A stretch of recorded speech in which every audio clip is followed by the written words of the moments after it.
معاشرے میں ہم دیکھتے ہیں مختلف طبقات ہیں، بالخصوص ابھی جو میں سوال کر رہا ہوں دو طرح کے افراد ہم دیکھتے ہیں۔ ایک تو وہ ہیں کہ جن کے پاس کچھ نہ کچھ اسباب تو ہیں، مال ہے، یعنی ان کی جو روزانہ کی ضروریات ہیں وہ پوری ہو رہی ہیں گویا کہ، لیکن وہ خوف میں مبتلا ہیں موجودہ کنڈیشن، موجودہ سچویشن کو لے کر کہ مستقبل میں ہمارا کیا ہوگا، اگلے ہفتے کیا ہوگا، اگلے مہینے کیا ہوگا، یہ حالات ایسے ہی رہے تو ہمارا کیا ہوگا۔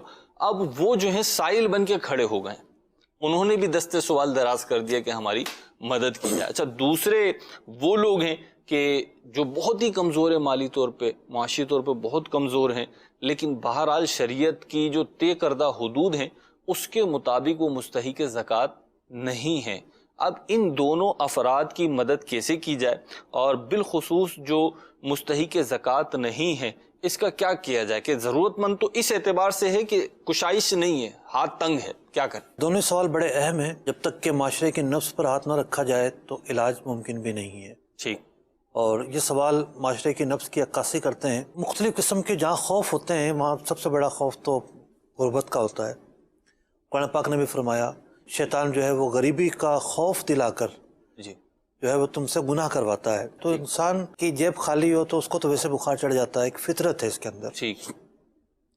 اب جو حالات چل رہے ہیں تو بہت سارے لوگ یہی ان کے ذہنوں میں ہے کہ غیر یقینی کی فضا ہے، اور واقعی آج کوئی بھی لکھ کر نہیں دے سکتا کہ آئندہ ہفتے، آئندہ مہینے کیا ہوگا۔ اگلے گھنٹے کا نہیں پتا ابھی تو۔ گھنٹہ تو چلو چھوٹا ٹائم ہے نا، جی مہینے کا بھی نہیں پتا۔ جی بالکل ایسے ہی۔ غیر یقینی کی فضا ضرور ہے، جی لیکن اللہ تبارک و تعالیٰ سے بہتری کی امید بندے کو ہر وقت رکھنی چاہیے۔ جی۔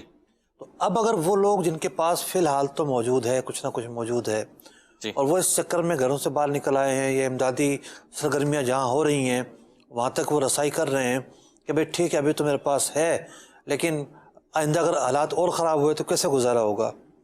تو جب آج آپ کو مل رہا ہے تو آئندہ بھی اللہ نے چاہا تو ملے گا۔ تو جو افراد جن کے پاس اللہ کا دیا ہے اور وہ گزر بسر کر سکتے ہیں، ان کے پاس راشن پانی ہے، تو وہ یوں جا کر سوال نہ کریں اور یوں جا کر جو ہے وہ غریبوں کا حق تلف نہ کرے۔ پہلا حق ان لوگوں کا ہے کہ جن کے پاس کچھ بھی نہیں ہے، جن کے پاس ہینڈ ٹو ماؤتھ جو ہوتے ہیں اور وہ روزانہ کماتے ہیں، روزانہ کھاتے ہیں، ان لوگوں کے لیے دیا جا رہا ہے۔